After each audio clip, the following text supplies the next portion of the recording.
A democracy to me is people that went across the pond so that everybody in America, no matter who it is, black, white, green, they can be free to speak out the way they want from their heart. I'm not going to say Portland's the worst place to live, but as a homeless person, it really does suck. Well, just tell me what you think about the state of American democracy.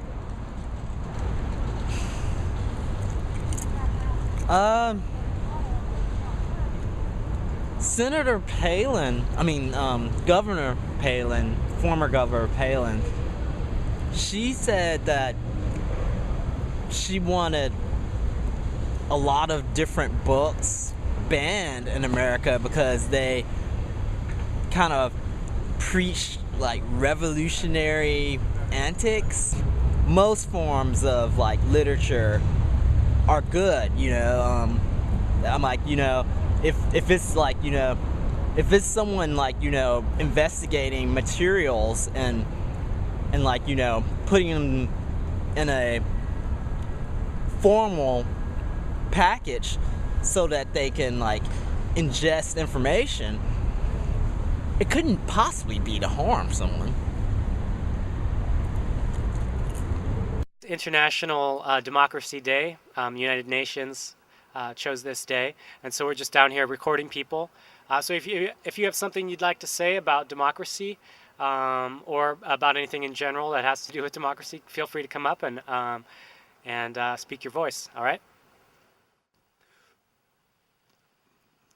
People of Portland, Oregon, and America, we need to end these foreign wars and occupations that we are currently involved in. And we must understand one thing, in the future, in the election, whether we get a Democrat or a Republican, my dissatisfaction is not just with Democrats and Republicans. It's the ruling, corporate elite, of the country that have the power. People, we need full health care for our veterans, for our veterans and returning soldiers. And what we need now in America is full, funding for schools and education, and we need health care for all. We must come out in full strength, regardless if we have a Democrat or Republican, to demand our rights to be fulfilled. We cannot wait, for Obama, to say or pretend he's going to do stuff. We, as Americans, demand these rights, and these are crucial to America. These are crucial times, ladies and gentlemen, and we need full funding for schools and for everybody. Thank you. It's Charles. Can you start over again? Okay. It's a little bit high. All right. My name is Charles, and what's on my mind today is my job's being outsourced, and my last day with the company is November 10th, and my job's going to India, and I'm just really quite angry about what's going on. Given the state of our economy, how a company could ship jobs out like that is just beyond me. They should have taken every possible measure to keep the jobs in, and the government should have jumped in too in some way, to either to penalize them for sending the jobs out or reward them for keeping the jobs in. So anyway, that's what's on my mind. Hello, this is Democracy Day apparently in Portland, and I'd like to talk about the medical marijuana program that goes on here in Oregon. I have epilepsy, have been smoking weed for 20 years of my life, and then I finally got a card and got arrested. I got arrested for smoking my medication in public, which I understand, I'm walking around smoking a joint, but I wasn't like giving it to other people. It was my medication. They wanted it, but they didn't have a card, so they don't get it. And I guess the rule is now is you can't get a job even with medical marijuana. I went to TriMet. to apply. I have a Class B and C CDL, and they said no, because I have medical marijuana, it's a liability, and they won't hire me. Not because I'm overskilled or underskilled, but just simply because my choice of medication. Now, if I was on Oxycontin or fucking Zoloft or something, they'd be like, oh yeah, come on in, buddy, fucking crash a bus into some kids. But, you know, smoke a little grass, all of a sudden you're like a Nazi or something. So, I guess Portland has a rule that if you have medical marijuana and you get drug tested at work or you get hurt at work, you cannot file for L&I, you can't get your unemployment, none of that. So, what's the point in a medical marijuana card? That's what I want to fucking know. Have a good day. Are you going to come over and give us an opinion? No? Not about anything? Come on. It's your opportunity to get up and share your opinion about something. Just get up and get something off your chest. And I think we're going to have a poem right now.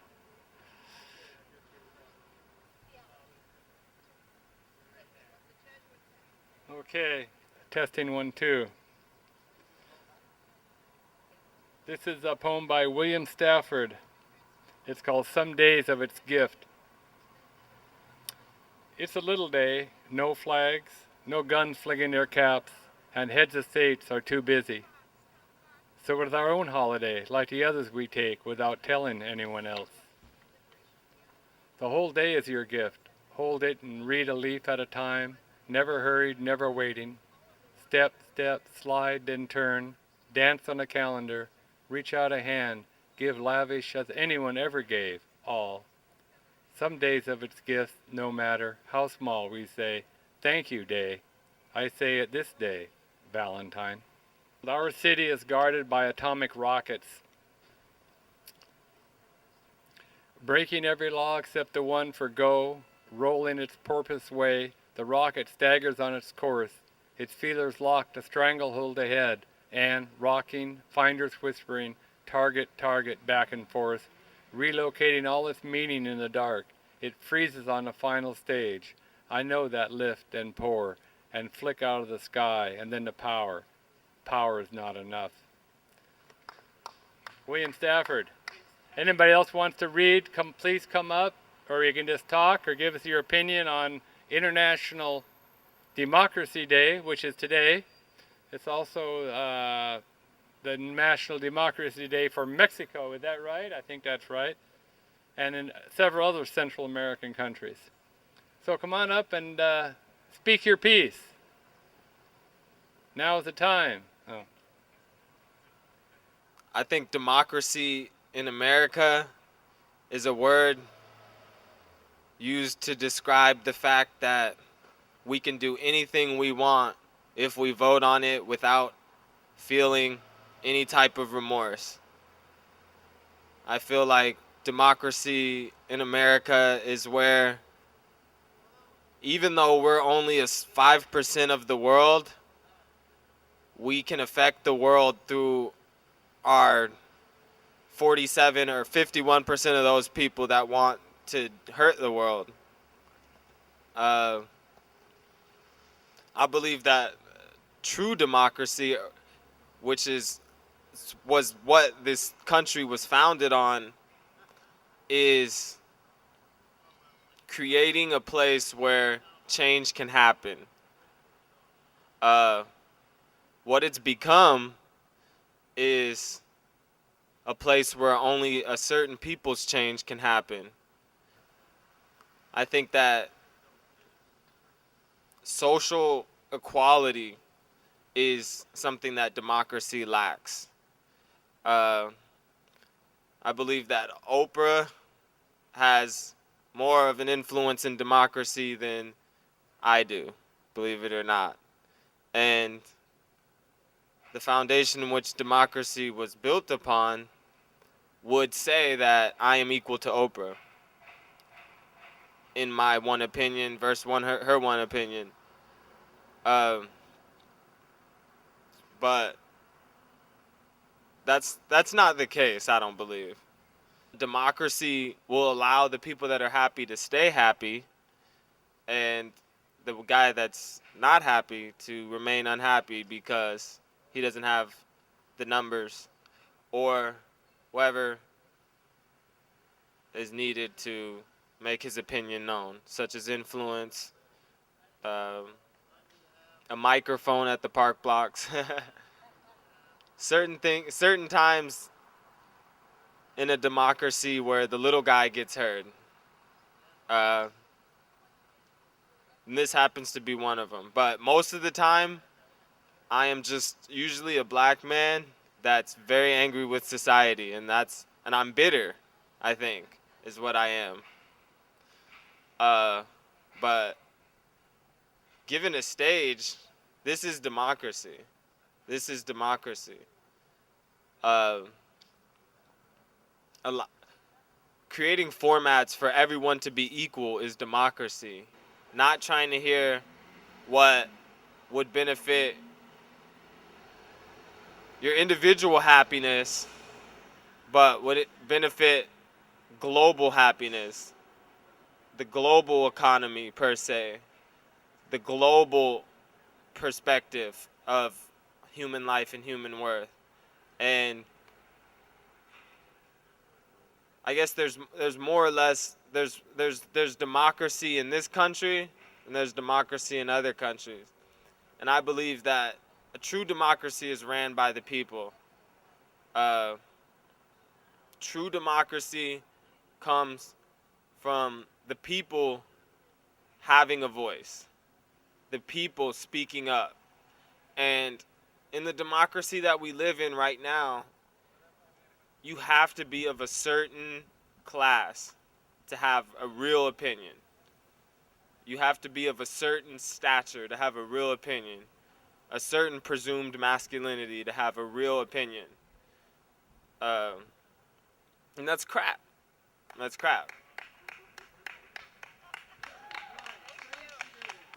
I feel like I'm willing to put my life on the line just to like live the kind of life I want to live, like the American dream, and they wouldn't even let me like go do that. Like, I mean, if they gave me a job, like maybe I can fucking just do that job. I'll do anything. Like I fucking can do manual labor. I don't give a fuck. Like I can't get a job, and like I'm a young American, the same young American that like millions of fucking young Americans voted for Barack Obama, and Barack Obama sent me a letter in the mail from the Secretary of Defense saying that we don't need you.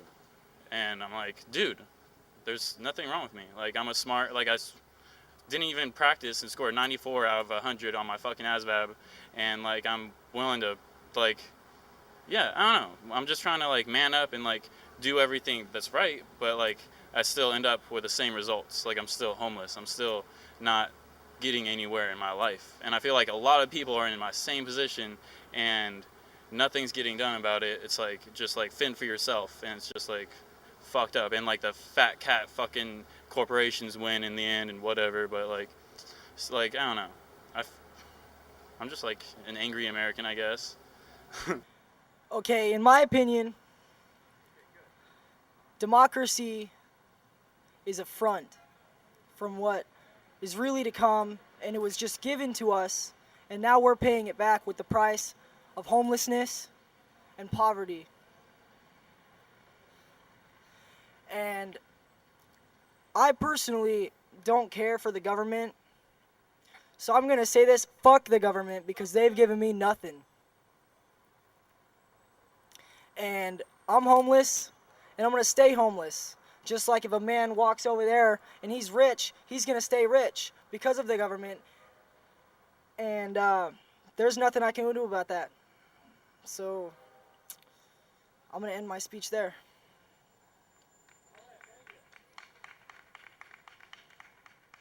I heard somebody say things that I thought were very provocative. I didn't know what they meant, but that's like watching TV, the news. You know, I don't know what anything means. Doesn't matter. But anyway, I'm here for my 55th high school reunion in Longview, Washington. And in 1955, I think I experienced a life-changing event. My art teacher took me down to the Portland Art Museum, and I had lived in a small teeny town all my life. I had never seen art that was real art, not in a picture book. And I saw Paul Gauguin, Franz Kleister, and I thought, there's another world. And I thought I'd live in Portland all my life. And my art teacher introduced me to that. So after 55 years, I went back to the Portland Art Museum. What a beautiful place. So there is my independence after 55 years. And I want to give honor to Louise Bourgeois, whose shirt I am supporting. She just died last year at 94, and she did art all of her life. And they have a work of hers here in the Portland Art Museum now, so that's nice. But anyway, it's nice to be in Portland, and it's a revival of my beginnings. And thank y'all. Everybody here is so wonderful. It's great. Great food, too. Hooray! America's heartbreak. On September 11th, 2001, America received a huge blow to its collective heart. I do not mean the heart of our economy, as symbolized by the World Trade Center towers. I do not mean the heart of our military might, as symbolized by the Pentagon. I mean the heart of our heart, the core of our national identity, our deepest sensibilities about who we are and who we aspire to be as a nation among others. Because heartbreak knows no national boundaries, and because many nations know heartbreak more intimately than we do, there were days and weeks after September 11th when much of the rest of the world responded to us not as a nation at war, but as friends and neighbors of a family that had suffered a great loss. People in far-off lands, most of them poorer than we, and some of them victims of an American greed, revealed their deep empathy by offering the equivalent of flowers or food or a friendly visit, all those small but meaningful acts of kindness that can help a grieving family make it through. As the brokenness of the American heart cracked open our facade of wealth and power and brought down our often arrogant, unfeeling, and self-serving way of standing like a colossus above the world's pain, many of us were deeply touched to hear people around the world saying, "Today, I too am an American." It was a moment of national vulnerability that offered a historic opportunity to keep the heart open, to ask how to return the gifts of love we had received, even as we explored ways to bring our attackers to justice. Had we held the tension of our heartbreak longer, we might have begun to understand that the terror Americans felt on September 11th, 2001 is the daily fare of many people in many places, including some here at home. That insight might have deepened our capacity for global empathy. In turn, might have helped us become more compassionate member of the international community, altering some American policies and practices that contribute to the terror felt daily by people in distant lands. And those actions might have made the world a safer place for everyone, including us. But as a people and as a nation state, we were unable to hold the tensions of September 11th for long. Instead of being open to the possibilities, the American heart soon closed down like a fist and struck back. We succumbed to that ancient animal instinct called fight or flight, unable to let the tension created by the September 11th attacks open us to a more life-giving response. And our historic opportunity was lost. Driven by biological and political imperatives, we did what nation-states always do when their hearts are broken. We declared war on those who injured us, or more precisely, on whoever could be made to represent them. And we did so unilaterally, rejecting the international voices that were saying, "Let us take counsel together and find the most life-giving response." We shut down and we lashed out. With predictable results, our fears have deepened and the dangers we face have multiplied. The shrapnel of the broken American heart has done great damage around the world, a world where one no longer hears people saying, "Today, I too am an American." Now, more than ever in my lifetime, the world's view of America is one of unfettered greed, cruelty, and the arrogance of power, fueled by a studied ignorance of other people's realities, to say nothing of our own. Now, more than ever in my lifetime, some of our key democratic values are threatened. Our actions since September 11th have arguably increased the pool of potential terrorists ready to bring their barbarism to our shores and strengthened the climate of support abroad for such heinous acts. Could we have chosen differently? Could we have held the tension created by September 11th in a way that might have broken the American heart open to greater capacity, rather than creating such widespread devastation? If you buy the notion that biological and political imperatives are irresistible and immutable, the answer is no. We did what nation states always do and always will do, given the power to do it. But you cannot abandon the possibility that human beings who created cultures and nation states are moral agents and spiritual beings who have freedom and power of choice. Then the answer has to be yes. I believe that we could have held the tensions of a post-September 11th world more creatively, not ignoring the crimes committed against us, but responding to them in a more life-giving way. If we are willing and able to understand the dynamics of the broken open heart, we might yet learn to be in the world that way. But the heart does not break into receptivity merely because one wishes it would. It opens only as we do the inner work necessary to learn how to hold life's tensions, in trust that the heart can be broken open into largeness, holding our tensions honestly, gently, patiently, and persistently, seeking always to give and receive the kind of love that alone makes this kind of heartbreak possible.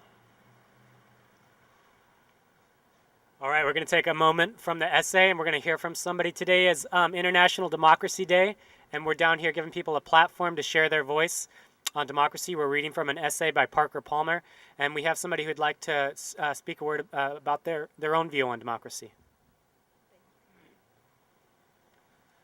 Yeah, I have been pretty much disappointed in the use of the word democracy itself, because democracy is government for the people, by the people, and of the people. And what democracy has become over the years, the world over, is people rushing to the voting booth to elect nincompoops who don't have one iota of regard for the people who put them in office. I mean, George W. Bush, our ex-president, told us that we have an axis of evil. And the axis of evil is Syria, North Korea, was it North Korea? And Iran, was it Iran? Yes. Yeah, but the way I look at it and I see it is that we have the axis of evil in our country here. And the axis of evil is the government, the media, and the corporations. You see, and the axis has morphed. And the axis has morphed into Shakespeare's green-eyed monster that has been mocking the very people that it feeds on. And that's all I have to say. Have a good day, all of you. Bye-bye. God bless.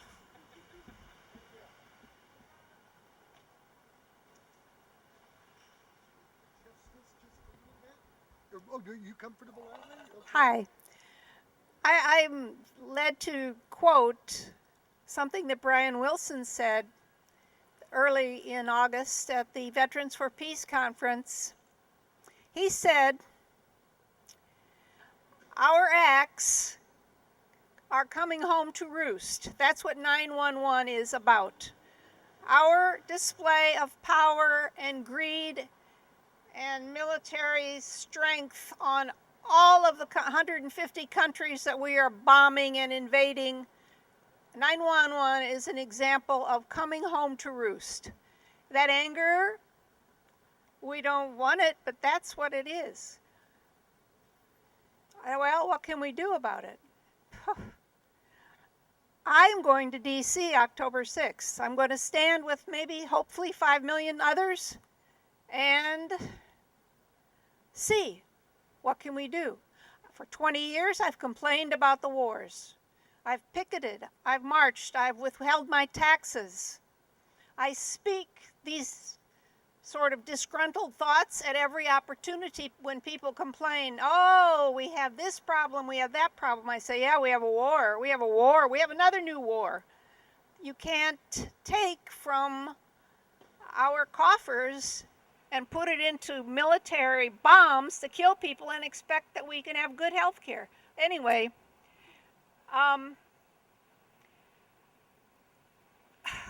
it's so frustrating because people think I'm crazy. They just plain think I'm crazy. And I suspect when they see me coming, they sort of go the other way. So I've been kind of silent. But now I'm going to go to D.C. and I'm not going to be silent because I'm going to have that strength of those other millions of people with me. Okay, that's it.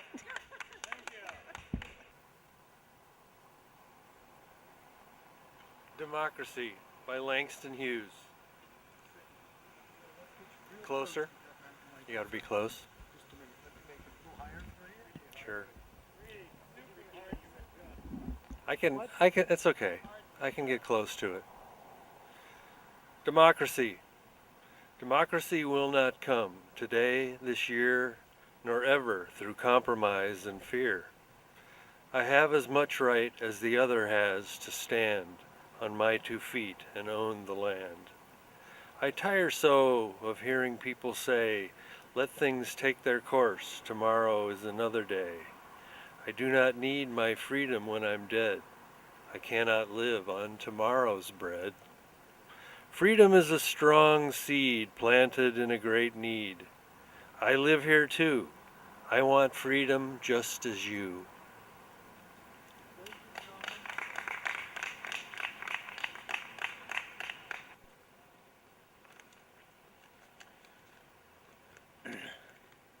Well, this is from the same essay, Palmer. What's his first name?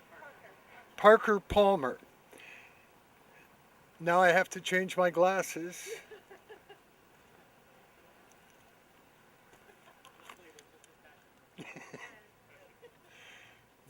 The third way.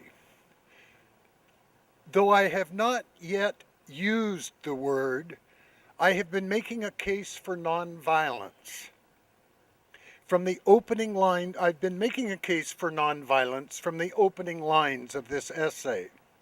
It is a case not easily made in America, in part because our culture contains a strong stream of violence, and in part because our concept of nonviolence is diminished and distorted. We reduce it to a single focus protest against war, or twist it into an irresponsible passivity in the face of evil. But nonviolence, rightly understood, is a mode of deep engagement with every aspect of everyday life. And it rises or falls on our ability to hold tension in a way that opens our heart. We misunderstand nonviolence because we misunderstand violence, which goes well beyond the physical savagery that gets all the press. More common by far are those assaults on the human spirit so endemic to our time that we may not recognize them for the violent acts they are. Violence is done when parents demean children, when teachers humiliate students, when supervisors treat employees as disposable means to economic ends, when physicians treat patients as objects, when people denounce homosexuality in the name of God, when races regard people of a different skin color as less than human, and when religious believers of any stripe condemn those outside the fold. These forms of violence, like their physical counterparts, result from holding tension in ways that cause our hearts to explode. By violence, I mean any way we have of violating the identity and integrity of the other. I find that definition helpful because it reveals the critical connection between violent acts, small and large, from humiliating a child in a classroom to dropping bombs on civilians halfway around the world. Most of us live our lives in the home, the neighborhood, the classroom, the workplace. We do not make decisions of global consequence. And yet, for better or for worse, the choices we make in the small arenas of our lives contributes to what happens in the world at large. If we do no more than acquiesce to daily mini doses of violence, we become desensitized to it. By embracing the popular madness that violence is only normal and assenting to its dominance in human affairs, we exacerbate its evils. But as we learn to hold tension in ways that open our hearts, we begin to see how abnormal violence is. Now, as open-heartedness looses what Lincoln called the better angels of our nature, we experience our innate capacity to honor, not violate, the identity and integrity of others. We witness the remarkable things that can happen within us, between us, and beyond us when we relate to one another in a non-violent way. We learn a third way to respond to the violence that is always around us and within us, so-called because it offers an alternative to the fight or flight response. To fight is to meet violence with violence, generating more of the same. To flee is to yield to violence, putting private sanctuary ahead of the common good. The third way is nonviolence, by which I mean a commitment to act in every situation in ways that honor the soul. Defined this way, nonviolence is not a path of high heroism reserved for the likes of Gandhi or King. It is a path that can and must be walked by mortals like you and me.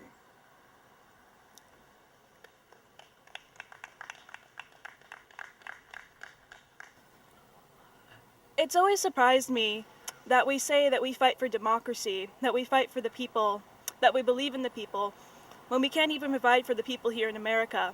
We send thousands and millions and trillions of dollars to other countries, but we still have people here who have to sleep on the park benches, who can't get into shelters at night, don't have enough food, and we say that we provide for the people, but we don't. I see America as more of an image than it is a country, and the image of it is not good.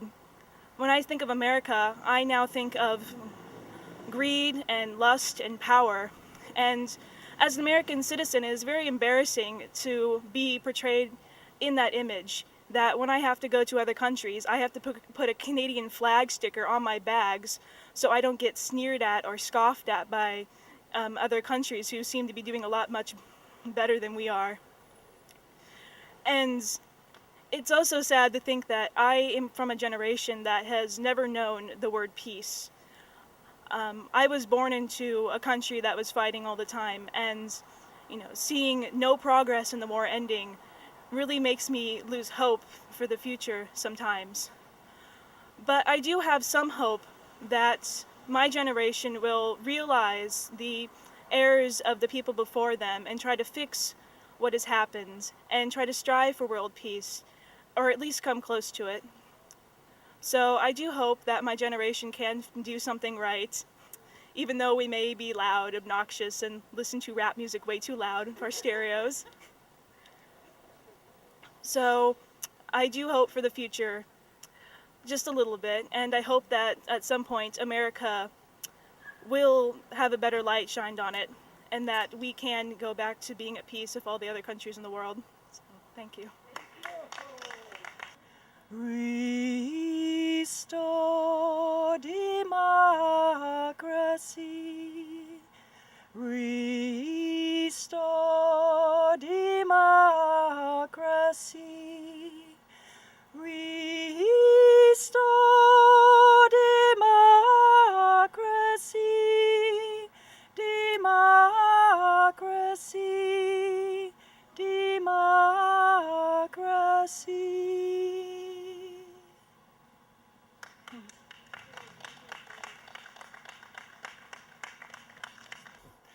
My name is David Milholland, and I'm here on behalf of Cone Orange.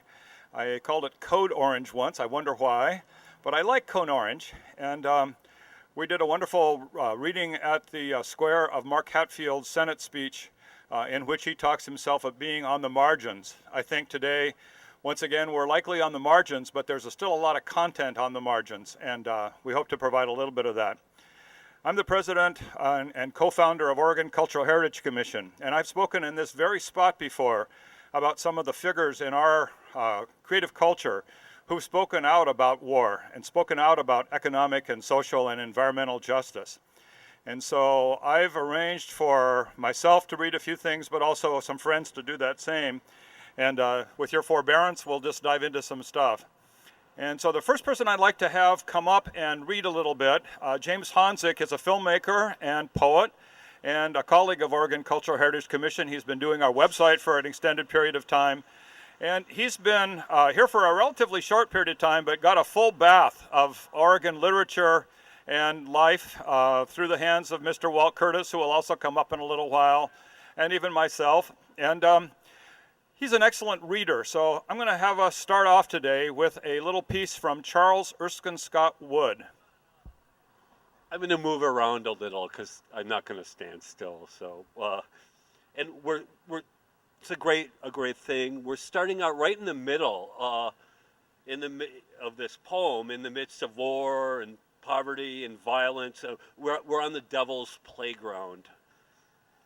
The devil and his imps were whimsical. They tore off arms and legs, seizing a nose, an eye, a mouth, holding them up to the masters for their safe applause. A head here, half a head there, a jaw, leaving the tongue to dangle foolishly. The crazy eyes trying to speak. They broke the windows which look out upon the universe. They annihilated fatherhood. They were obscene. A wretch trying to crawl away from his blind agony was tethered with his own bowels.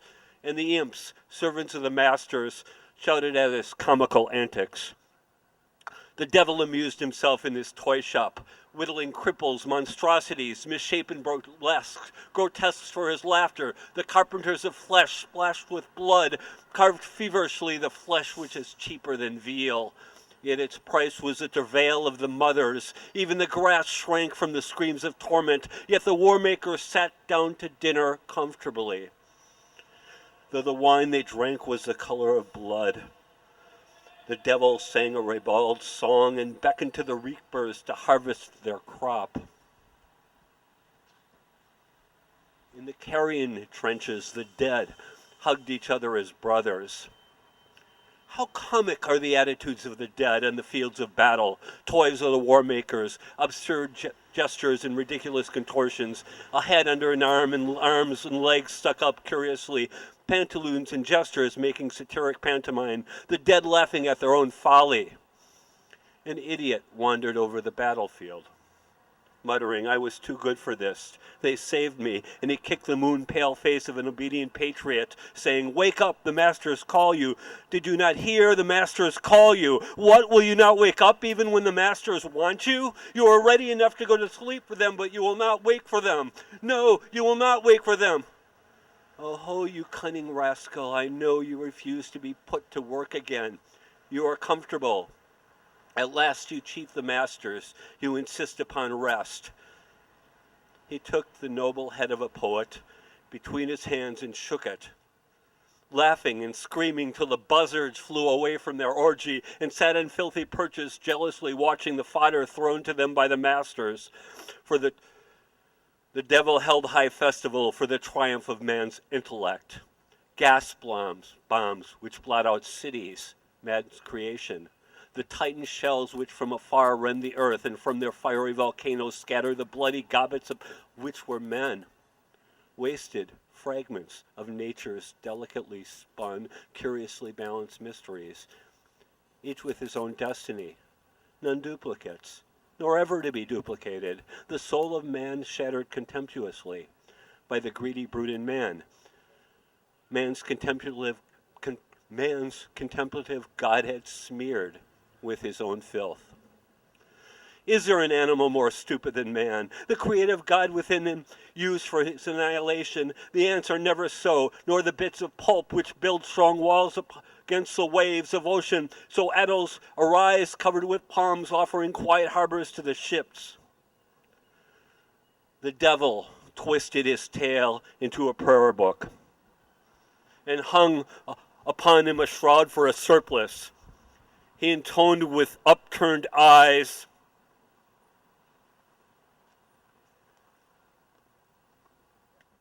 Jesus, who was crucified for man's salvation, spin the hot bullets to be cooled in human flesh.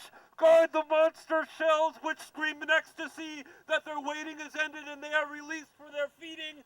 Savior of mankind, give each of these Christians the greater strength to make the most orphans, to hate their brothers, to murder men, to rape women, to starve children. Thine be the glory, Christ Jesus. Amen. Amen.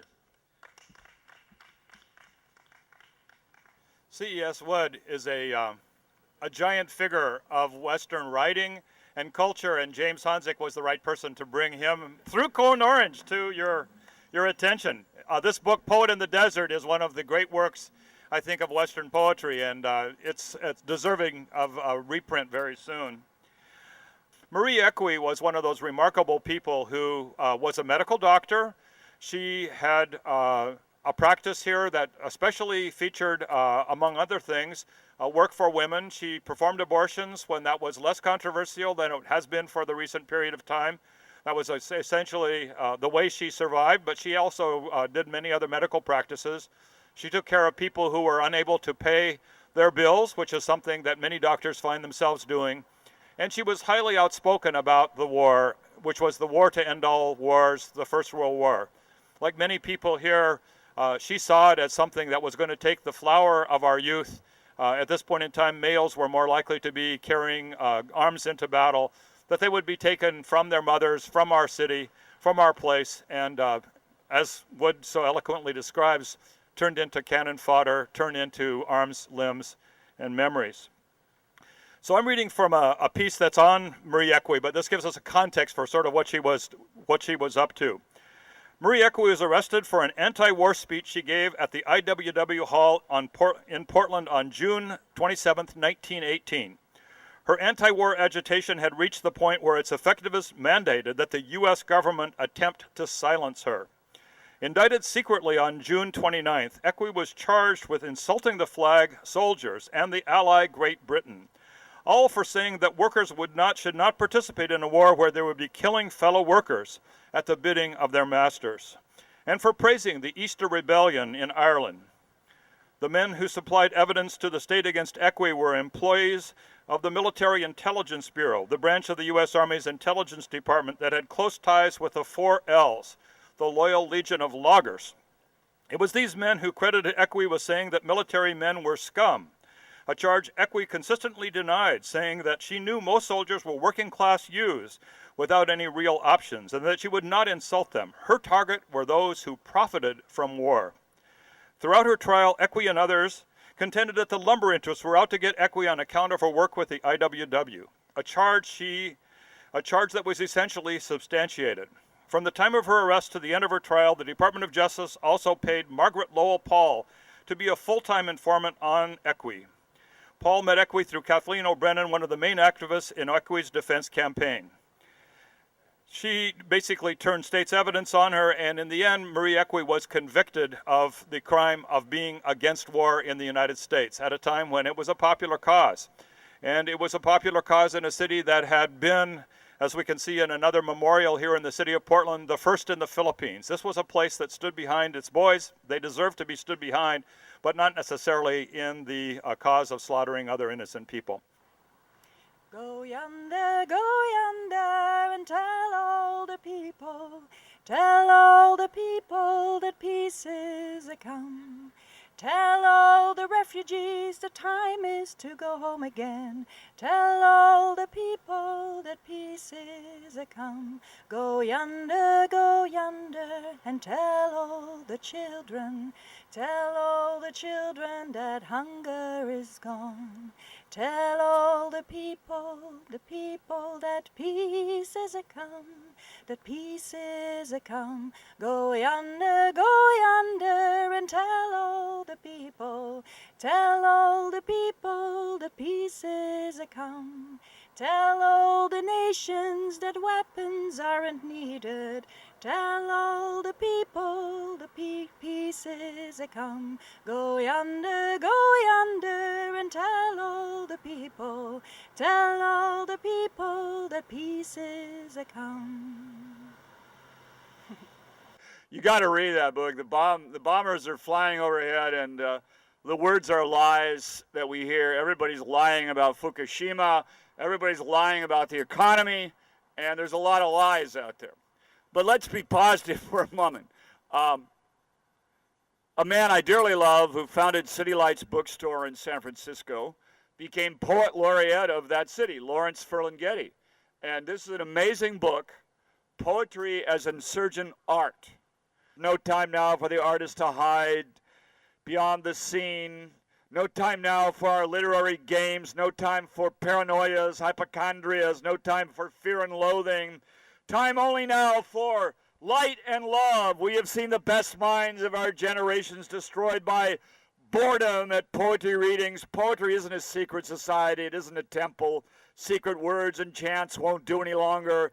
The hour of oming is over. Time for keening and rejoicing, the coming end of industrial civilization, which is bad for earth and man. Time now to face outward in the full lotus position with eyes wide open. Time now to open your mouths. Poetry still falls from the skies into our streets, still open. They haven't put up the barricades yet. The streets still alive with faces, lovely men and women who still walking there, lovely creatures everywhere.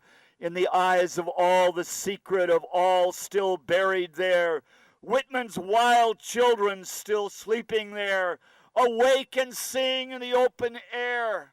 This is for the homeless from Lawrence Ferlinghetti, 1976. And unfortunately, there are homeless in our streets and there are children not being taken care of. Amen. A woman. How's this? Hello? Hi. Just take a deep breath. And just stand in your truth. Know every moment that you breathe that you are a light.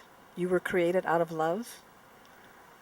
And each and every sentient being on this planet has that power to stand in their truth, to be that light, to express that light. We are not the clothes we wear, the houses we live in, the possessions that we have, the jobs that we do, the professions that we do. We are a light more than ever. And it is the time now to stand in that light and to illuminate and to be powerful and to connect with your heart to everyone else's heart. That is the new age. That is where we are. And the time is here to co-create everything you ever desired, no matter what the appearances are, but just knowing that you have the power to always stand in your truth, speak your truth, and to have all your heart's desires as long as they are for your highest and greatest good. And so it is, and so it shall be.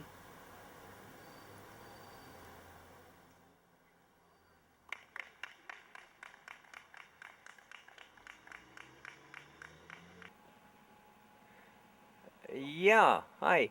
I just rode through on my bicycle, but our country is really hurting, and it's very important that poets and various artists get together and get this across to people. I imagine a lot of people have felt that nothing's going to be done, but the Republican people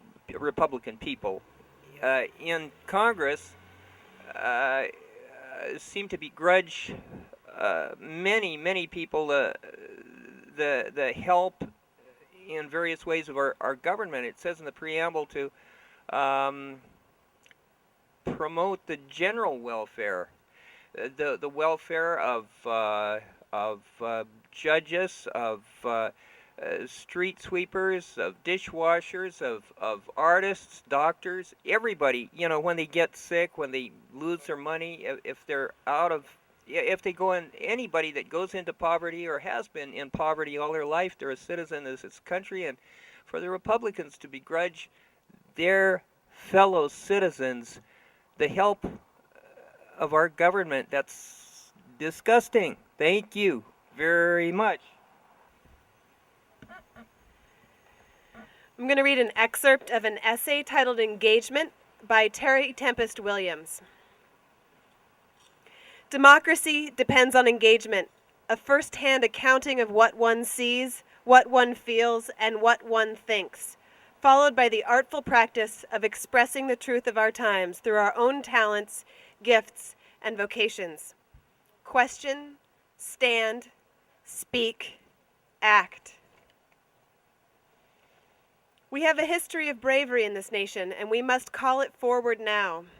Our future is guaranteed only by the degree of our personal involvement and commitment to an inclusive justice. In the open space of democracy, we engage the qualities of inquiry, intuition, and love as we become a dynamic citizenry, unafraid to exercise our shared knowledge and power. We can dissent, we can vote, we can step forward in times of terror with a confounding calm that will shatter fear and complacency. It is time to ask, when will our nation culture of self-interest stop cutting the bonds of community to shore up individual gain and instead begin to nourish communal life through acts of giving, not taking? It is time to acknowledge the violence rendered to our souls each time a mountaintop is removed to expose a coal vein in Appalachia, or when a wetland is drained, dredged, and filled for a strip mall. And the time has come to demand an end to the wholesale dismissal of the sacredness of life in all its variety and forms, as we witness the repeated breaking of laws and the relaxing of laws in the sole name of growth and greed. We have made the mistake of confusing democracy with capitalism and have mistaken political engagement with a political machinery we all understand to be corrupt. It is time to resist the simplistic utilitarian view from what is good for business is good for humanity in all its complex web of relationships.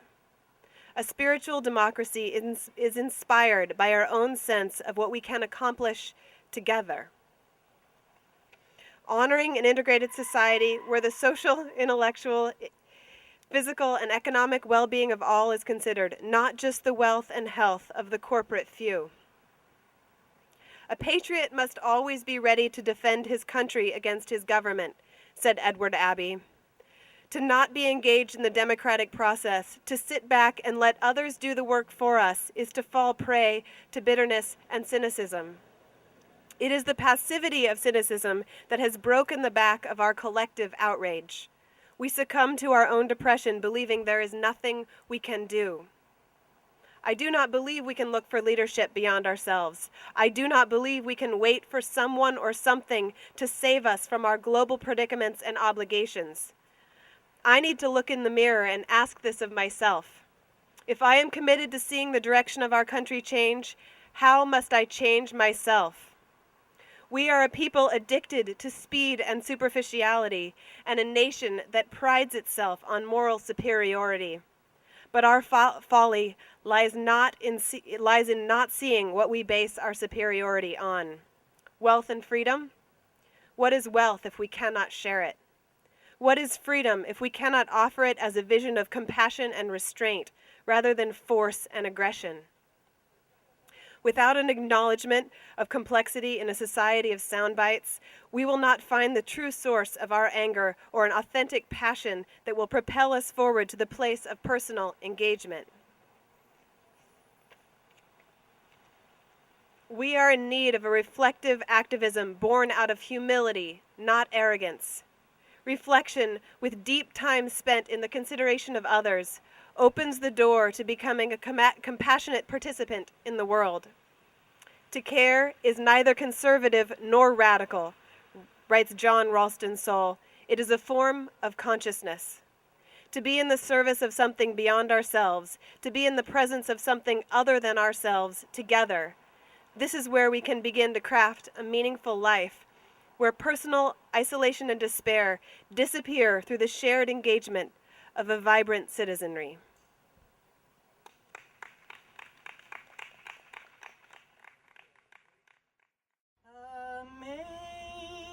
Amazing grace, how sweet the sound that saved a wretch like me.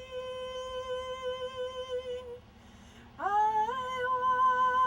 once was lost, but now I'm found, was blind